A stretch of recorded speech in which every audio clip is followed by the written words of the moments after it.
Bienvenue à tous, nous sommes ravis de vous retrouver sur RTI 1 ce soir. Ce mercredi matin, le gouvernement ivoirien s'est réuni sous la présidence du chef de l'État, Alassane Ouattara.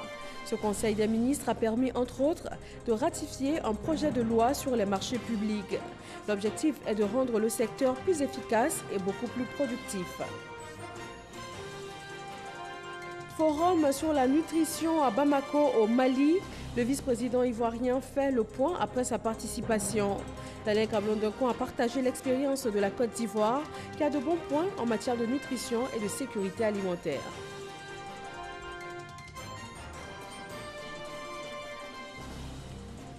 « 100 000 femmes issues des 31 régions de la Côte d'Ivoire ont participé au programme de formation et d'accompagnement de la Fédération des PME et de la Fondation africaine pour l'entrepreneuriat et le développement économique.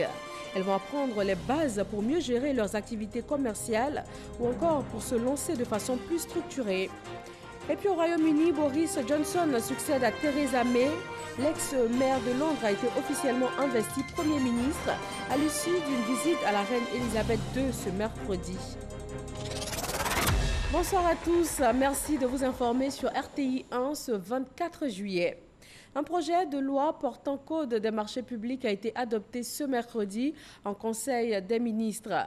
Cette mesure vise à réformer l'univers des marchés publics afin de le rendre plus performant. Chiram Kofi Abola. On le sait, hebdomadaire. Et comme pour respecter la tradition, le Conseil des ministres s'est réuni ce mercredi au palais présidentiel sous la présidence du chef de l'État, le président Alassane Ouattara. Des mesures ou décisions, il y en a eu à gogo comme habituellement.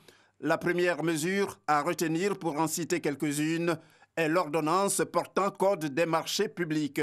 Elle vise, selon le Conseil, à remédier aux insuffisances et écarts relevés lors des évaluations du système des marchés publics. Ce code résulte d'une concertation des acteurs du système des marchés publics, y compris les principaux partenaires techniques et financiers. Ainsi, cette ordonnance apporte des innovations majeures, notamment la suppression de la commission administrative de conciliation en tant qu'organe des marchés publics et introduit un nouvel acteur dénommé personne responsable des marchés publics, mandaté par l'autorité contractante pour la mise en œuvre des procédures de passation et d'exécution des marchés publics. En outre, ce code prévoit la mise en place d'une commission d'ouverture des prix et de jugement des offres auprès des institutions, ainsi que le principe de la passation des marchés par voie électronique. On note ensuite le plan d'action prioritaire de cette année, PAP 2019. Conformément au bilan établi par le gouvernement sur le premier semestre, la mise en œuvre totale ou partielle de ce plan court dans la proportion de 75%.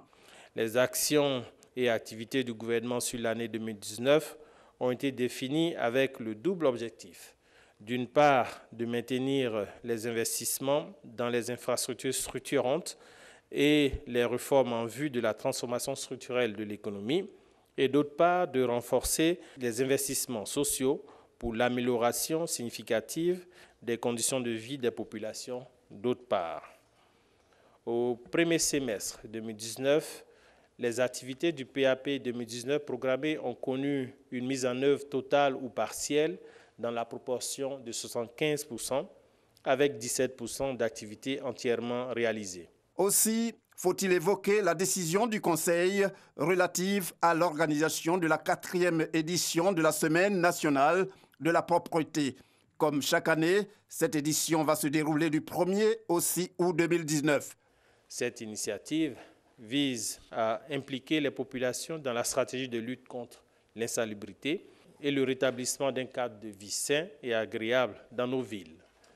L'édition 2019, placée sous le patronage du Premier ministre, chef de gouvernement, a pour thème la propriété, c'est vivre bien avec les déchets. Il s'agira notamment d'informer l'ensemble des acteurs sur la possibilité de vivre autrement avec les déchets et de communiquer sur la place des déchets dans la création d'entreprises et d'emplois à travers l'économie circulaire. Cette 4e édition se déroulera dans 31 chefs-lieux de région et la cérémonie officielle de la SNP 2019 qui aura lieu dans la commune d'Abobo servira de cadre pour la sensibilisation et la mobilisation de tous. Les divers pour terminer. À ce chapitre, le Conseil a parlé de la fête des armées du 23 juillet au 1er août, de l'inauguration le 3 août de la route Adzopé-Yakassé-Atobrou et du 8e TAC, traité d'amitié et de coopération à Ouagadougou, du 29 au 31 juillet, en présence du président Alassane Ouattara. Et on poursuit avec un télégramme du président de la République adressé à son Excellence M. Abdel Fattah al-Sisi, président de la République arabe d'Égypte. Monsieur le Président et chers frères, la célébration de la fête nationale de votre pays m'offre l'agréable occasion d'adresser à votre Excellence, au nom du peuple et du gouvernement ivoirien, ainsi qu'à mon nom propre, mes très vives et chaleureuses félicitations. En cette heureuse circonstance, il me plaît de formuler des vœux choisis de santé et de bonheur pour votre Excellence, ainsi que ceux de paix et de prospérité, toujours croissante pour le valeureux peuple frère d'Égypte. Je voudrais vous assurer de ma disponibilité à continuer d'œuvrer de concert avec vous au raffermissement des liens forts, étroits de fraternité et de coopération qui unissent nos deux pays et nos deux peuples. Haute considération, c'est signé Alassane Ouattara, président de la République de Côte d'Ivoire. À plus de 1000 km d'Abidjan, Bamako, la capitale malienne, accueille le Forum national sur la nutrition. La Côte d'Ivoire y est représentée par son vice-président et Daniel Kablan-Duncan a prononcé une allocution à l'ouverture des travaux à Boussanago. Le vice-président de la République, Daniel Kablan-Duncan, conduisait une délégation au 2e Forum national sur la nutrition et l'alimentation au Mali. L'objet de cette rencontre intermalienne était d'échanger sur la problématique de la malnutrition et la faim, afin de trouver les voies et moyens pour une faim zéro. Rentré de sa mission, Daniel Kablan-Duncan fait le point. Nous avons assisté à la réunion d'ouverture et aux échanges. La réunion était présidée par le Premier ministre du Mali. Il s'agissait en fait pour le Mali de faire un peu le point du dossier de la nutrition, tant au niveau des adultes que de la petite enfance, au niveau à la fois des questions d'agriculture, des questions de santé et toutes les questions connexes. Vous savez, c'est un dossier sur lequel la Côte d'Ivoire a fait des progrès importants. Donc la Côte d'Ivoire a été invitée pour présenter l'expérience ici. Et nous avions présenté le dossier de la Côte d'Ivoire. Et aussi appris ce que nos amis du Mali faisaient. Et surtout que, grâce à l'action du président de la République, nous avons le centre d'excellence régionale de la lutte contre la faim et la malnutrition qui est ici à Abidjan. Donc on a échangé sur ces expériences. Le président de la République nous a reçus en audience au palais de Kouloua. C'était donc un séjour important d'échange sur des questions fondamentales puisque le capital humain est la première ressource d'un pays. Et comme le président a l'habitude de le dire, et nous avons expliqué un peu ce que nous faisons ici. Et ce qui ressort globalement, c'est que cette expérience va être accélérée au niveau du Mali. Le souhait, c'est que ça s'étende à beaucoup de pays de l'Afrique, de la sous-région. Et nous avions indiqué le centre d'excellence ici à Abidjan. Et là, donc, pour faire un centre de partage des expériences, à la fois au niveau de l'Afrique de l'Ouest et l'Afrique du Centre. La 2e édition du Forum national sur la nutrition a porté sur le thème « Faire de la nutrition une priorité de l'engagement politique et financier du Mali ». De retour sur le sol ivoirien, Daniel Kablan-Duncan a clos les journées portes ouvertes des institutions de la République. Elles ont mené une véritable campagne de communication afin de mieux se faire connaître du grand public. Michel Digré nous propose de revenir en images sur les grandes articulations de cette journée dédiée aux institutions ivoiriennes avec principalement 4 panels pour comprendre leur fonctionnement. Son reportage. Au lendemain de la cérémonie d'ouverture, les visiteurs toujours nombreux dans les stands. À l'auditorium de l'Hôtel Ivoire, d'autres participants sont plutôt concentrés sur les différents panels. Dans les 2 cas, l'objectif reste le même, mieux connaître les institutions de la République. Les 2 panels qui se tiennent actuellement ont pour thème respectif l'accès aux juridictions suprêmes et les défis de la bonne gouvernance. L'enjeu de ces panels, c'est de permettre au public, au grand public, toutes tendances confondues, de saisir le maximum des différentes institutions en posant des questions aux panélistes qui sont là. Des panélistes qui ont donné l'intérêt des institutions auxquelles ils appartiennent. Le Conseil économique, social, environnemental et culturel donne son avis sur tous les projets de loi, d'ordonnance ou de décrets qui lui sont soumis. Et je pourrais dire que si le CESEC n'existait pas, il aurait fallu le créer. Quant aux représentants de la haute autorité de la bonne gouvernance, il a insisté sur la nécessité du respect des règles de bonne gouvernance. Le dernier rapport de la Banque mondiale sur la situation économique en Côte d'Ivoire constate en effet que pour la 7e année consécutive, le taux de croissance devrait dépasser 7 et atteindre 7,4% en 2018. Ce sont là les performances de la Côte d'Ivoire qui n'ont été possibles qu'avec l'amélioration de la qualité de la gouvernance sous l'impulsion du président Alassane Ouattara. Je vous remercie. 2 autres panels ont été animés, l'un sur le processus d'élaboration de la loi et l'autre sur la valorisation de la science, de la culture et du mérite social. On part pour une institution de la République qui, elle, est bien connue des Ivoiriens. L'Assemblée nationale a adopté hier mardi un projet de loi sur le service civique. Il vise à apporter une réponse idoine et complète à la question du civisme en Côte d'Ivoire, et cela en vue de la construction d'une nation forte et disciplinée. Sidonie Davila.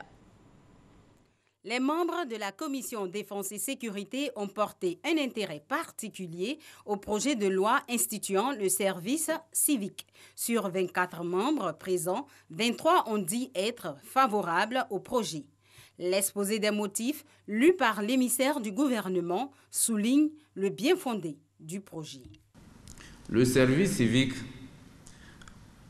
a donc pour ambition d'apporter des solutions aux problèmes d'incivisme et de dégradation morale pour permettre la contribution d'une nation ivoirienne forte, solidaire, fraternelle et disciplinée.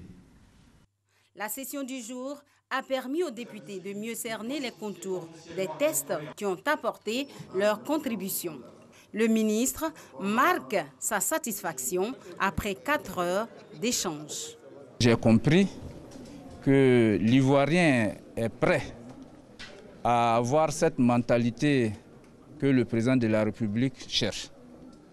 Cette mentalité, c'est de passer à l'Ivoirien actuel à un Ivoirien nouveau. Les députés aussi.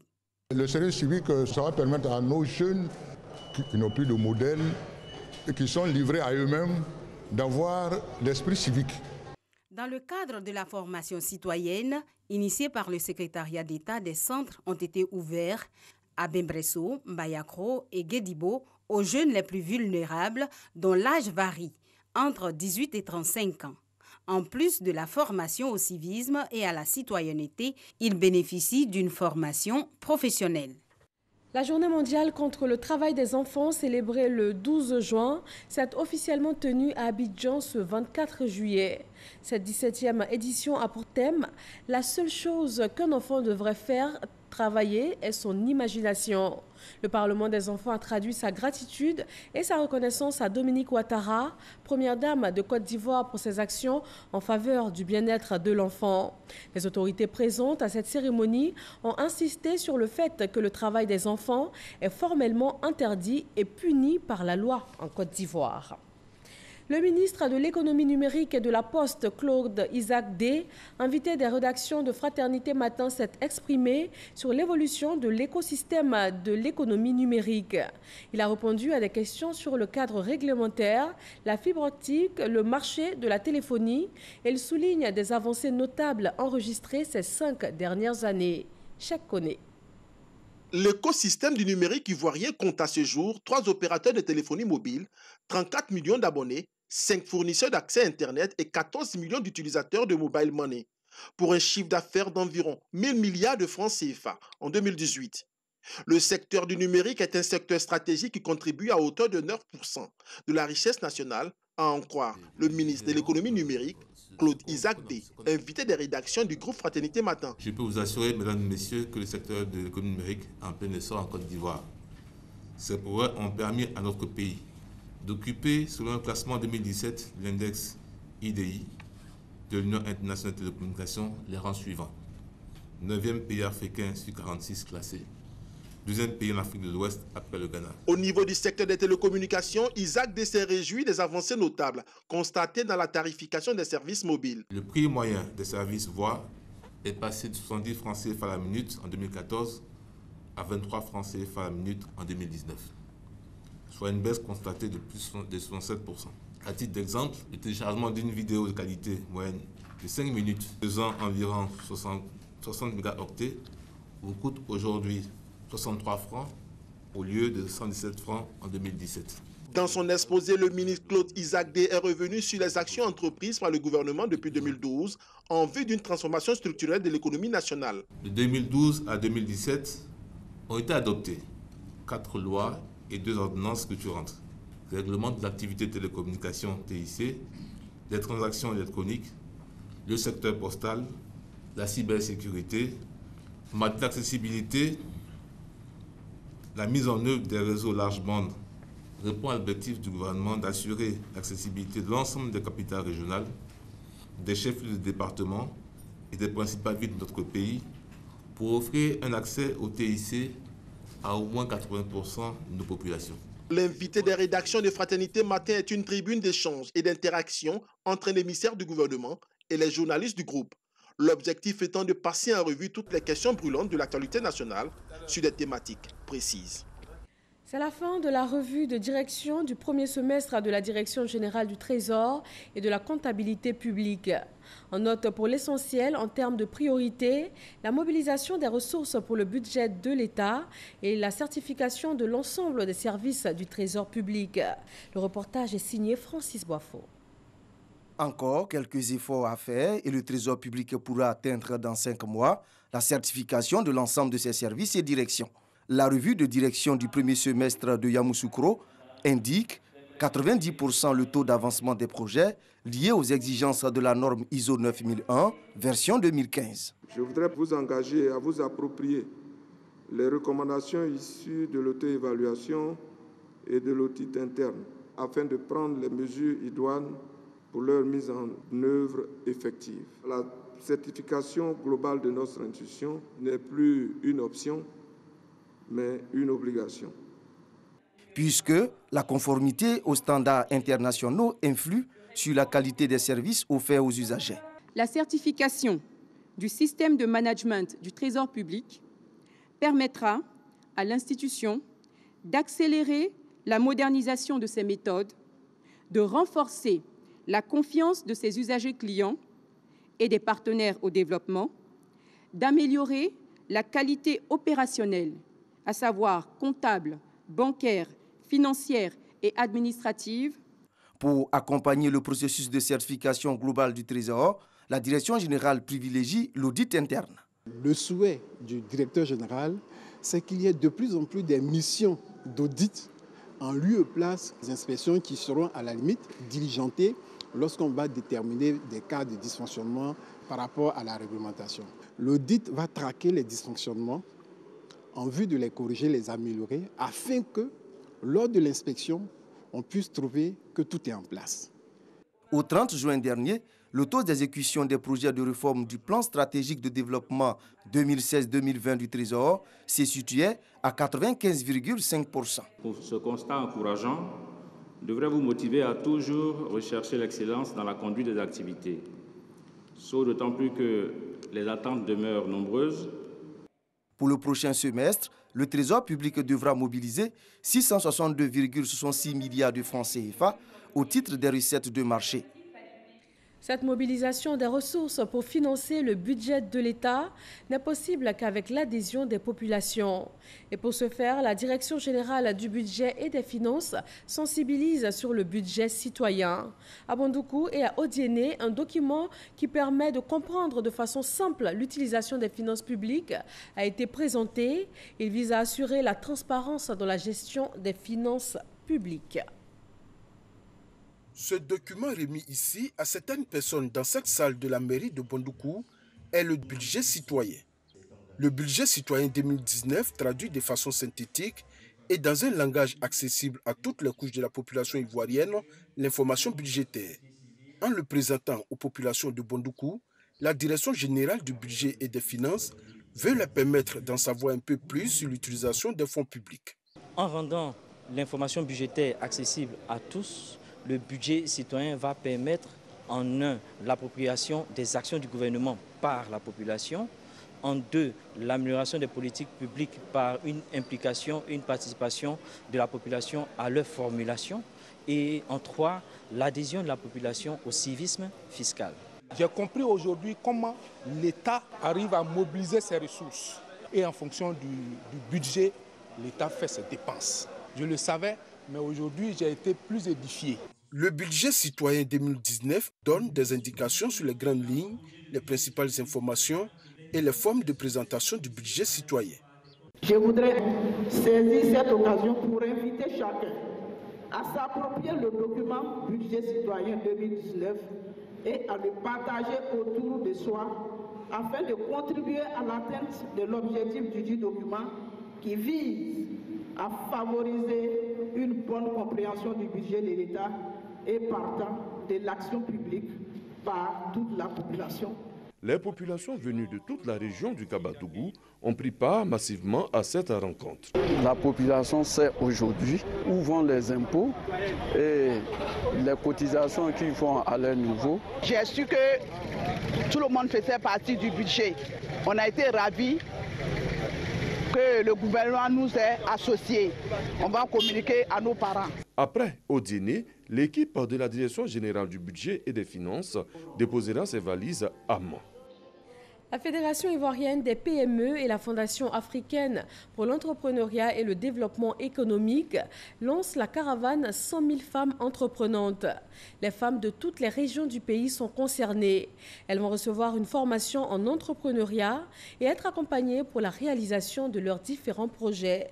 Christelle Dja et Grace Kando. Marie est vendeuse de poissons fumés au marché de Port-Boué.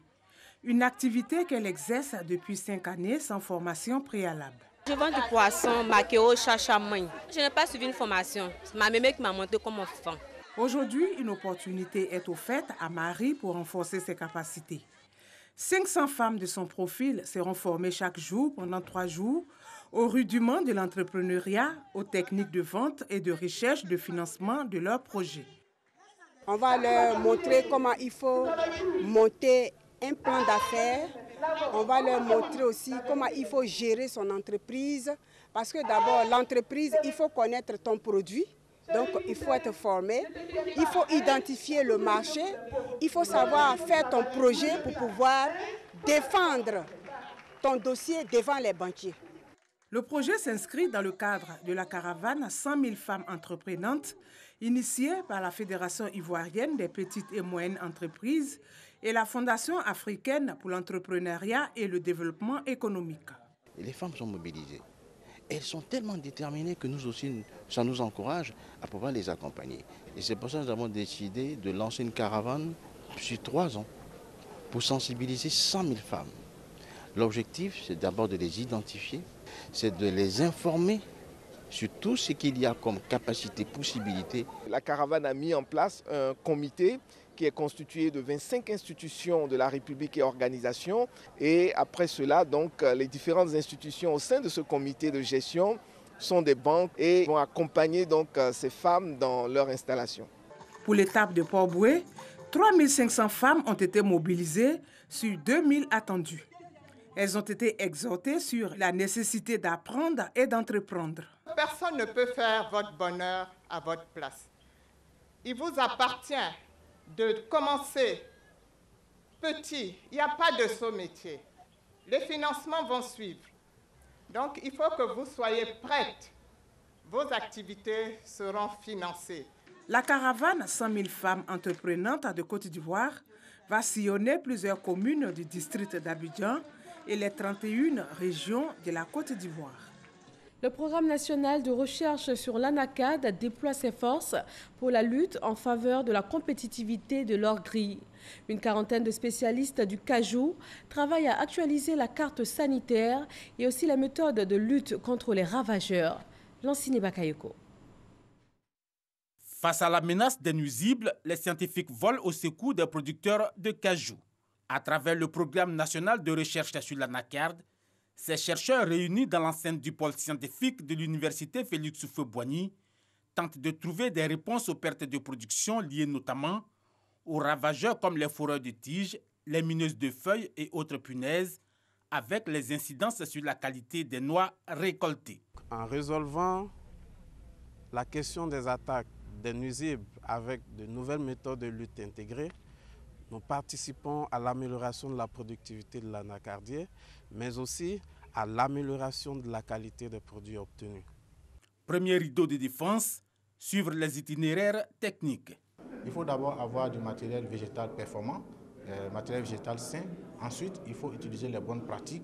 Il faut utiliser de façon raisonnée les pesticides chimiques de synthèse et encourager, se donner à l'utilisation des produits biologiques qui sont à base d'extraits de plantes ou de micro-organismes. L'année dernière, le projet de promotion de la compétitivité de la chaîne de valeur de l'ANACAD a obtenu de la Banque mondiale un financement de 107 milliards sur 5 ans, de 2018 à 2023. Mais le gouvernement entend multiplier les actions en vue d'une meilleure rentabilité de la filière. Le ministère de l'Agriculture et du Développement durable est en train de faire en sorte que l'ANACAD devienne comme le café, le cacao, une culture de rente. Et là, la recherche, à travers la maîtrise des nuisibles, va permettre d'avoir une production de qualité. Avec une projection de 730 000 tonnes pour la campagne en cours, la Côte d'Ivoire reste le premier exportateur de noix brutes, avec 33% de l'offre mondiale.